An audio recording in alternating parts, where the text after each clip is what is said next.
When he campaigned for the presidency in 1992, Bill Clinton considered his wife Hillary Rodham as an asset. You buy one, get one free, he joked about her policy acumen and intention to play an active role in White House affairs. But Americans were ambivalent about having an empowered, highly educated woman who kept her own name when she married Bill Clinton. She was forced to add Clinton to the end of her name and play down her considerable professional achievements. Rodham Clinton became the first presidential wife in history to have a postgraduate degree and have maintained a professional career up to the point of entering the White House. There, she occupied an office in the West Wing alongside the president's staffers, rather than the traditional First Lady's domain in the East Wing. The winds of change certainly swept through the White House.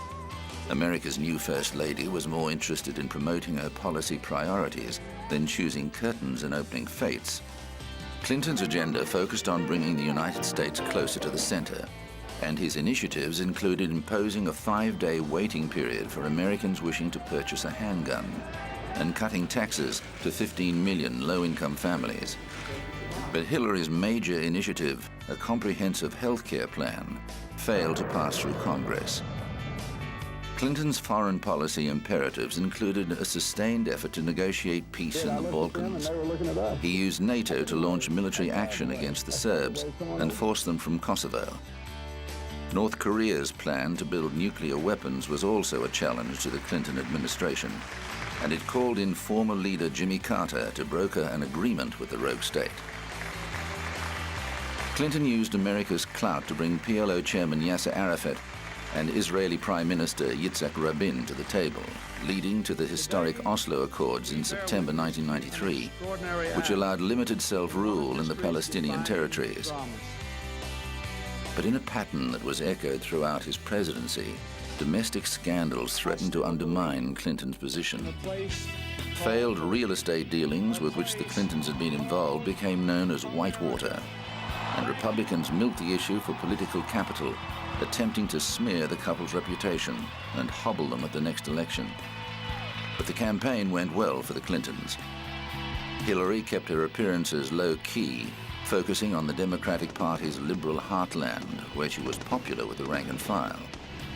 Bill Clinton won the 1996 presidential election with an increased majority, but it didn't take long for more scandals to surface.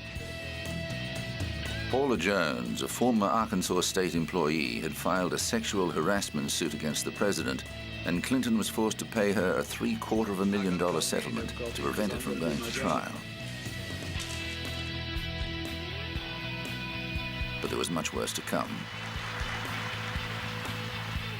An internet gossip column called The Drudge Report got wind of an affair between the president and one of the White House interns, 22-year-old Monica Lewinsky. I did not have sexual relations with that woman, Miss Lewinsky. I never told anybody to lie, not a single time, never. These allegations are false. With Hillary by his side, the president attempted to weather the storm, but the evidence mounted up and he was forced to confess his infidelity.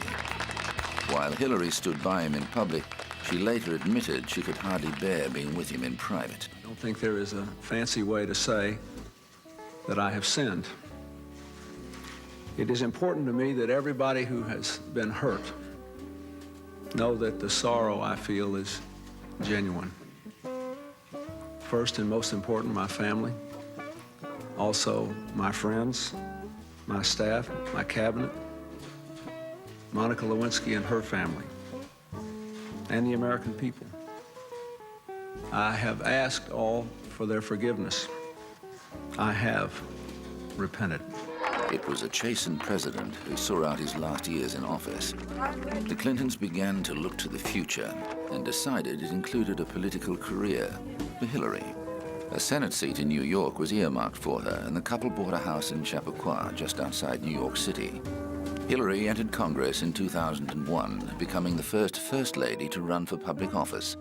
In the 2008 presidential race, she won more primaries and delegates than any other woman in American history, but lost the Democratic nomination to Barack Obama.